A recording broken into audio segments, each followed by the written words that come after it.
கசந்து மாறா மதுரமாகும் கொடியை எகித்து அகன்றிடும் நித்தமும் உன்னை வழி நடத்தி ஆத்துமாவை தினம் தேற்றிடுவார். தேசமே பயப்படாதே, மகிழ்ந்து களி கூறு.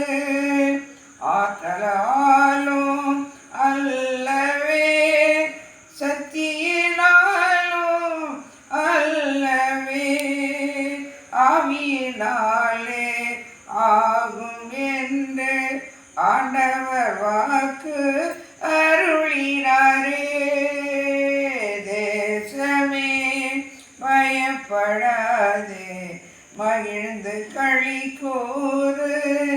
சேனையின் கர்த்தர் உன் நடுவில் பெரிய காரியம் செய்